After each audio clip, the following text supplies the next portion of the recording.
Welcome to the Sci-Fi Codes channel. Have fun listening to this story. Don't forget to subscribe. With the subscribe button, Chapter 1, A Gathering of Stars. The grand chamber of the Unified Species Council buzzed with an energy I hadn't felt in my 300 cycles of diplomatic service. For the first time in a generation, we were preparing for first contact with a new, unknown species, humans. I, Ambassador Cricks of the Centor Empire, had the honor and the daunting responsibility of overseeing the historic event. As I entered the council hall, I marveled at the sheer diversity on display. Hovering platforms arranged in concentric circles bore representatives from 47 spacefaring civilizations, each one a marvel of biology, chemistry, or even metaphysics. The crystalline dome above let in streams of light from our system's 3 suns, which cast prismatic patterns across the crowd. Tendrils, limbs, fins, and crests shifted nervously. Even the most stoic of diplomats could not contain their anticipation. Supreme Chancellor Vox, a figure both commanding and serene, took the stage. Vox's bioluminescent crest pulsed, catching the light with a captivating rhythm as their voice boomed through the neural amplifiers. Order! Order in the chamber. We gather here to discuss the approaching first contact with the Earth species, known as humans. I shuffled my data crystals, organizing the information we'd collected on this unique species. At a signal from the Chancellor, I activated the holographic display in front of me, projecting images of human military displays, clips from what we believed to be their media, and diagrams of their weapons. Our analysis team had been thorough. Humans were, by all measures, a species that respected power. Their military, while crude by galactic standards, was potent. Surveillance footage displayed towering machines they called tanks and jets that sliced through their skies. Their weapons of mass destruction were primitive, yet undeniably lethal, harnessing the raw fury of nuclear reactions to unleash destruction on a planetary scale. Even their entertainment broadcasts showed a fascination with strength, competition, conquest, victory. I raised my voice, doing my best to convey an air of confidence. According to our data, humans respect strength above all else. They must see the full might of our combined civilizations. Only then will they understand the respect and order of the galactic community. Chancellor Vox nodded approvingly, their tendrils undulating in a gesture of approval. Ambassador Cricks, what forces have we assembled? 10,000 warships from across our member species, I reported proudly, watching as several of the nearby representatives exchanged nods. This would be the largest gathering of military might since the Proxima Rebellion centuries ago.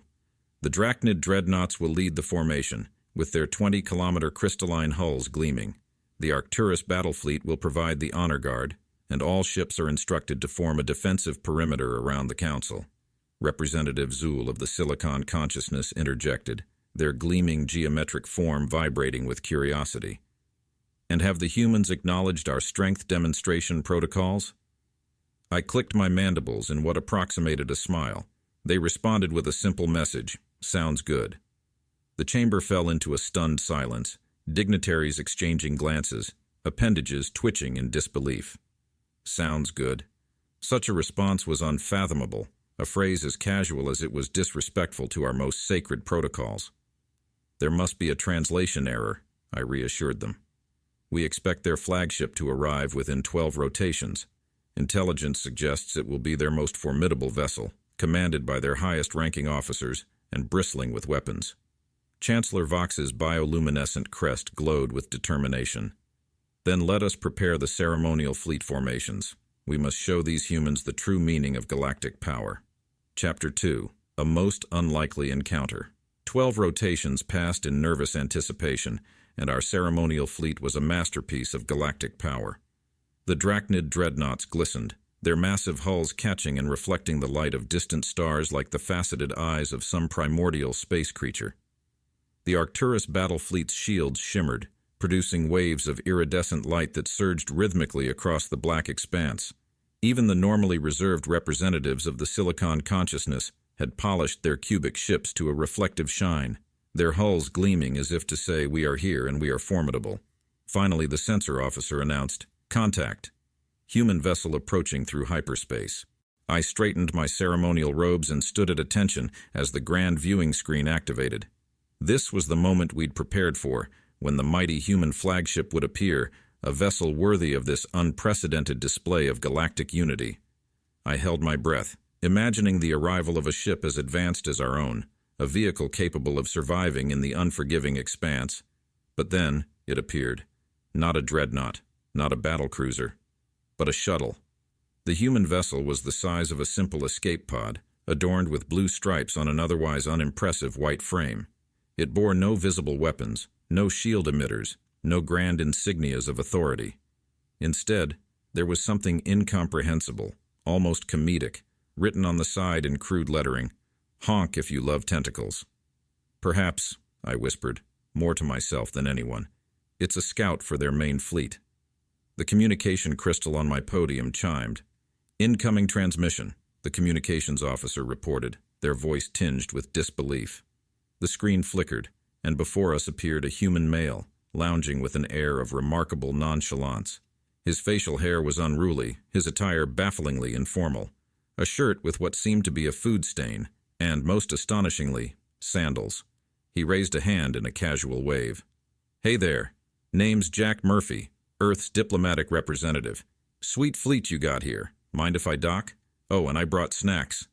The neural amplifiers took a moment to process his words, as if struggling to understand the absurd informality of his greeting. Silence blanketed the chamber, my exoskeleton prickling with discomfort. This was their representative? I managed to stammer out a question. "You brought snacks?" The human grinned and held up a plastic bag. "Yep, Doritos, M&Ms, and my special guacamole. Though fair warning, the guac might be a bit spicy for non-human taste buds." He shrugged casually. "Made that mistake at the Proxima Centaur embassy last week. Poor guy hiccuped antimatter for 3 days."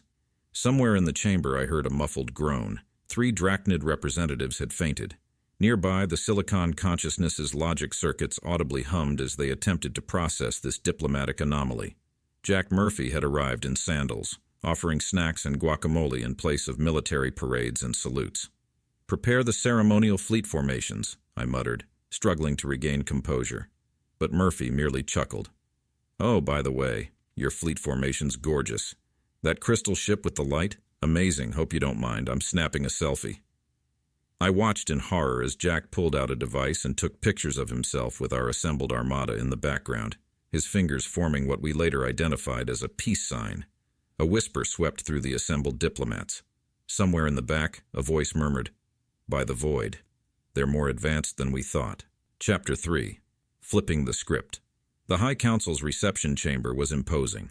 Designed to strike awe and intimidation into the hearts of its guests, it featured walls of swirling dark matter, floors that pulsed with quantum uncertainty, and anti-gravity platforms that kept visitors on edge. A single misstep, and even seasoned diplomats could stumble.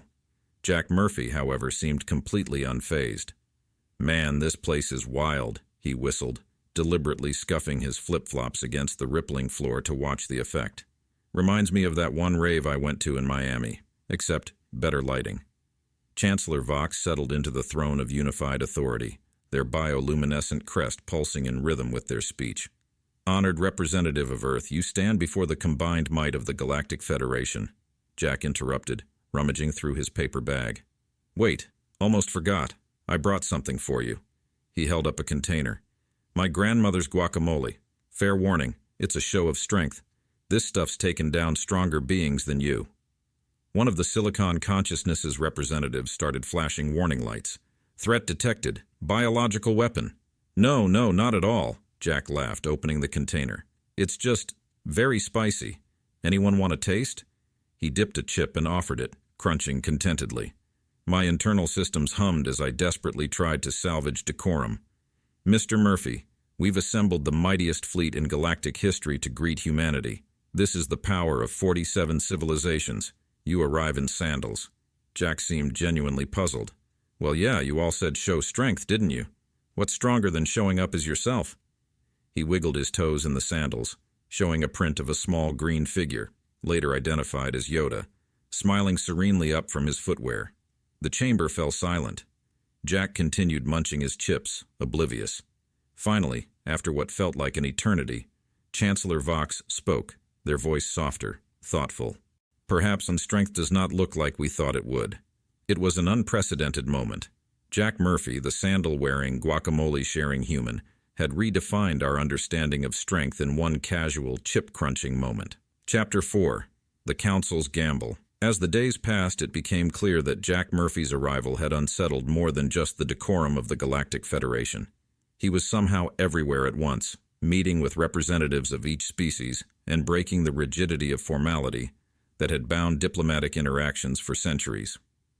I, Ambassador Cricks, followed his every move, documenting each interaction with growing disbelief. One morning, I found Jack in the Cryostone Garden, a vast area filled with frozen stalagmites that resonated with chimes of ice-cold harmonic tones. It was traditionally reserved for quiet contemplation, where diplomats could center themselves in the echoing silence. But today, that tranquility was interrupted by Jack and Zool, a Silicon Consciousness representative, engaged in an energetic debate over Earth's professional wrestling. Jack chuckled. "You see, Zool, it's not about the fight itself. It's about the spectacle, the story, the characters. There's something primal in it, like galactic history with a twist." Zool's glowing geometric form pulsed thoughtfully. "You mean, the art lies not in the strength, but in the display of it?" Jack nodded, smiling. "Exactly. It's not always the strongest fighter who wins. It's the one who's got the people rooting for them. Showmanship, storytelling, drama. Sometimes the power lies in perception." For Zool, a being whose entire identity was rooted in binary logic, the concept seemed utterly bewildering yet strangely profound.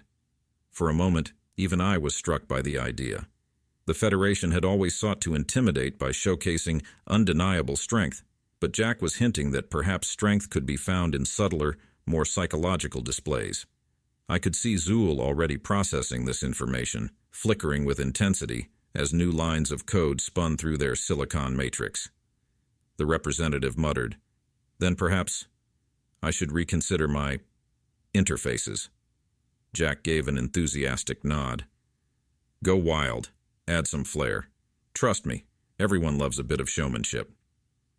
Watching the gears, metaphorical and literal, turn in Zool's crystalline head, I wondered if this unorthodox human might genuinely shift galactic policies in ways none of us had anticipated. I could feel the foundation of my worldview beginning to tremble. Before proceeding, don't forget to like, subscribe, and hit the notification bell. Chapter 5. Unseen Connections. Over the following days, word spread that Jack Murphy was holding council mixers in the diplomatic lounge every evening. When I first arrived at one, the scene was nearly incomprehensible. Diplomats who would ordinarily refuse to stand within 3 meters of one another were gathered around Jack, laughing, even sharing what seemed to be jokes. Jack himself was holding court with his typical easygoing charm. And then I said to the Admiral, "If you're going to yell at me, at least do it in English, 'cause I can't understand a thing you're saying in Martian." A booming laugh echoed across the room from High Chancellor Vox, who, to my astonishment, was there in person. "Oh, Jack, you have no idea how relatable that is. Just last rotation, I caught myself slipping into trinary modulation during a debate with Zool. Nearly caused a council-wide malfunction. An ambassador from the planet Valar raised a tentacle to offer a toast, his usual stern expression replaced by an uncharacteristic grin. "To the greatest challenge to galactic decorum we've ever encountered," he said, raising his glass to Jack, who clinked it with gusto. But it was more than just camaraderie. Throughout the mixers, I observed Jack encouraging alliances between species that had feuded for centuries, cracking through barriers by finding odd points of commonality that only a human, seemingly devoid of bias or prejudice, would think to mention. He shared stories of humanity's triumphs and tribulations, their persistence, and their endlessly creative means of solving problems. For the first time, species from across the galaxy were connecting on an emotional level. Diplomats were considering compromises they hadn't entertained in generations. Jack's secret weapon was a form of influence the Council had never accounted for: empathy. After one particularly energetic conversation, I approached him as he tidied up his snack table. "Mr. Murphy," I began, choosing my words carefully, "how is it that you seem to find common ground where we find only conflict?" Jack gave me a bemused look. "It's not hard, Cricks. Humans are just good at connecting dots. We're all in the same boat here, or starship. Sometimes it just takes someone pointing that out to get things moving in the right direction. In that moment, I glimpsed something truly revolutionary. Jack's diplomacy wasn't based on strength or intimidation. It was rooted in connection, in seeing others not as rivals but as individuals, bound by shared experiences and hopes. And perhaps, just maybe, this approach could alter our galaxy forever. Chapter 6. The Proposal. Weeks passed, and the once divided council now found itself frequently united, in laughter and debate and, more importantly, in Jack's frequent, informal meetings. Jack's concept of casual diplomacy had proven transformative, if unconventional. One evening, Supreme Chancellor Vox summoned Jack to a private audience, extending an invitation to several of the council's highest-ranking ambassadors, including myself. We gathered in a luxurious room furnished with the finest materials from across the cosmos, stardust-infused carpets, glowing lava crystal sculptures, and crystalline tables that seemed to float in mid-air. Jack Murphy, Chancellor Vox began, their bioluminescent tendrils pulsing warmly. The Council is deeply grateful for the extraordinary unity you have fostered. Against all odds, you've managed to reshape how we think of ourselves and of one another. Jack offered a respectful bow, though the effect was slightly marred by his relaxed attire, today featuring a particularly bright, floral-patterned shirt. Thank you, Chancellor. But honestly, all I did was bring a little of Earth's can-do spirit to the mix. Everyone here is more alike than they realize. The Chancellor's tendrils glowed in agreement. Indeed, which brings us to our proposal. We would like to invite Earth to formally join the Galactic Federation, not only as a member, but as a guiding force in diplomatic affairs. Your unique insights have shown us a new path forward, and we believe Earth could lead the way. The room fell silent, each representative casting eager glances at Jack, waiting for his response. His casual demeanor softened, and for the first time I saw a glimmer of pride in his eyes. I'd be honored, Chancellor, and I know Earth would be thrilled to join. But on one condition. A murmur rippled through the assembly. Conditions were rarely set by new members, let alone by a planet that had yet to prove its worth by galactic standards. Chancellor Vox inclined their head, gesturing for Jack to continue. No fancy titles or bureaucratic nonsense, he said firmly. If I'm going to be a diplomat, I'm going to be me. Flip-flops, chips, and maybe even a couple of wrestling matches thrown in for the council. It was an outrageous demand. No ambassador in history had dared request such freedom from protocol. Yet for reasons I still can't fully explain, it felt right. After a moment's thought, Chancellor Vox inclined their tendrils in approval. Very well, Jack Murphy of Earth. Welcome to the Galactic Federation, and may your unique style remind us all of the power of humility, humor, and unity. A cheer erupted, tentacles waving, digital displays flashing, and various appendages clapping. Jack beamed, giving everyone an enthusiastic thumbs up. The council had gained more than just a new member that day. It had gained a new way of seeing itself and its future. Chapter 7. Unity through Chaos. Months after Earth's admission to the Galactic Federation, it was clear that Jack Murphy had become a living legend within its hallowed halls. His nightly mixers continued to redefine diplomacy, and the term Murphy's Law had taken on an entirely new meaning within Federation circles, something closer to the inevitability that Jack would bring about unexpected, yet undeniably positive change. But no one, not even Jack himself, was prepared for what awaited when a distress signal came from the outer edges of the galaxy. It was an ancient, yet powerful language, older than any spoken by the Federation species, cryptic, yet universally understood by all present as a warning. They are coming. The council chamber, usually filled with laughter and camaraderie, was a tension-filled arena. Representatives of each species stood, some shaking in fear, some calculating strategies, but all anxiously awaiting Jack's words. The signal came from the Blight, a region of dark space long thought uninhabitable, where strange anomalies and gravitational disruptions had made exploration dangerous and near impossible. Rumors of an ancient warfaring species had circulated for eons, but no concrete evidence had ever been found. Jack sat back in his chair, arms crossed and eyes narrowed in thought. Ambassador Cricks glanced at him, noting for the first time a slight tension in the typically carefree human's expression. "So here's the deal," Jack finally spoke, breaking the silence. If they're as dangerous as the message suggests, going in with just brute force probably won't cut it. We need a plan that doesn't rely on just strength or technology. We need creativity. Several representatives scoffed, murmuring doubts. But High Chancellor Vox, who had come to trust Jack's unorthodox methods, leaned forward. "What do you suggest, Jack Murphy?" Jack looked around the table, his gaze lingering on each ambassador. "We need to make a first impression," he said, emphasizing the word. "We're dealing with an unknown culture here, one that's survived out there in the Blight. They probably see us as soft, maybe even weak, but they don't know who we are or what we're capable of. So let's give them a show. Let's show them the strength of unity." Zool, the Silicon Consciousness representative, pulsed with intrigue. "What would this show entail?" Jack grinned. "We're going to bring them into the Federation, whether they like it or not. We're going to stage the biggest, flashiest, most unforgettable welcome party the galaxy's ever seen. Every species represented, music, visuals, lights, and," he paused for emphasis, "we'll show them what happens when the galaxy stands as one." The council chamber erupted in murmurs, some in disbelief, others in tentative agreement. High Chancellor Vox raised a tentacle to silence the room. "If what Jack Murphy proposes can truly demonstrate our strength, then perhaps we should allow him the freedom to proceed." Over the next week, the Federation mobilized like never before.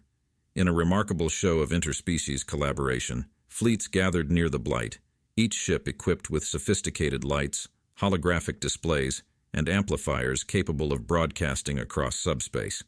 Every species offered a part of their culture: songs, stories, dances, chants, displays of prowess. Engineers worked side by side with artists, and scientists collaborated with musicians, creating a multi-sensory experience like nothing the galaxy had ever seen. Jack himself led the preparation, his usual humor tempered by a growing focus. At one point, Cricks pulled him aside. "Jack, are you certain this is wise? We're relying on spectacle instead of strength." Jack gave a small smile. "Sometimes, Cricks, strength isn't what people expect it to be. The last thing these Blight dwellers expect is a welcoming committee. Besides, if we go in guns blazing, we just confirm their worst fears. But if we show them who we are and what we can be together, that's powerful in its own way." At last, the day arrived. The fleet drifted slowly toward the edge of the Blight, an ominous dark space that seemed to pull light into its inky depths.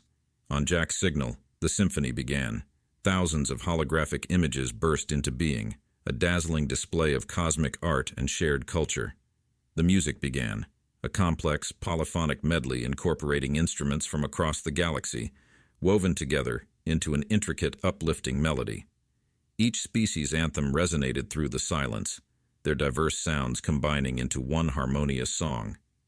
And then, the ships performed their choreography, a carefully timed dance of lights and movement, representing the bond each planet had with its neighbors. For a time, it was simply beautiful, until the Blight stirred. From the darkness emerged shapes, vessels unlike any known design, jagged and dark, shimmering with an otherworldly energy. They moved in eerie silence, forming a foreboding circle around the Federation fleet. Every ambassador held their breath, and even Jack seemed momentarily taken aback. The strange ships loomed closer, radiating an almost palpable aggression. But Jack didn't waver. He raised his hand, signaling for the music to grow louder, the holograms to brighten, and the ships to close ranks. The Federation was sending a message: "We are not afraid." To everyone's surprise, the alien ships slowed. A single, towering vessel advanced, its sharp, dark spires seeming to absorb all light around it. And then, from deep within, a voice resonated across the fleet, a voice both alien and ancient, carrying with it the weight of millennia. "Who dares to encroach upon the void?" it demanded. Jack stepped forward, his voice amplified across the channel. "We are the Galactic Federation," he announced boldly, "and we come with peace. We're here to introduce ourselves, not as conquerors, but as friends." He gave a cheeky grin. "Plus, we heard you've been out here for a while, so we figured it was high time you got invited to the party." There was a tense silence. The alien voice hummed, reverberating through the fleet, as if contemplating the strange offer. At last, it replied, its tone one of wary curiosity. "We have not encountered such an approach before." Jack leaned forward, his expression softening. "Look, I get it. You've been in the dark, fighting who knows what for who knows how long. But out here in the galaxy, we've figured out that there's more to survival than power. We thrive together. You're welcome to join us and see what it's like." A moment passed, and then the towering ship dimmed slightly, as if relaxing. The alien voice softened, though it still carried an edge of wariness. "Show us this Federation of yours." With that invitation, Jack signaled for the fleet to launch into the second part of their performance. The music swelled, vibrant and triumphant, as holograms displayed scenes of different species working, laughing, and creating together. Moments of hardship and resilience, joy and unity flashed across the dark expanse. As the display concluded, the alien fleet drifted silently in contemplation. Finally, the voice spoke again. "We will consider your Federation. We will observe."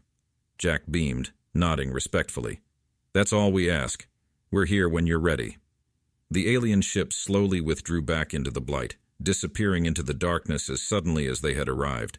But now, they left behind a glimmer of connection, a silent promise that perhaps one day, even they might emerge from the shadows to join the Federation. When the last of the alien ships vanished, a cheer erupted across the fleet. Ambassadors celebrated the unexpected victory, marveling at the power of unity and creativity.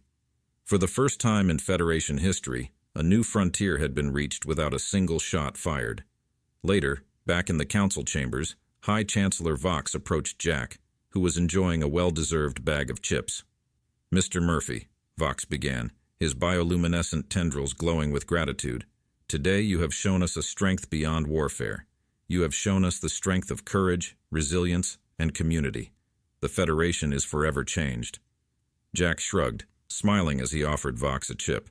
"Hey, we humans just like to make friends, even if it takes a little creativity." He raised his snack in a toast. "To galactic harmony and to the power of being a little bit crazy." With laughter and gratitude, the council toasted to Jack Murphy, a human who had redefined diplomacy for the galaxy. And in that moment, every species present knew that the Federation, under Jack's influence, would never be the same.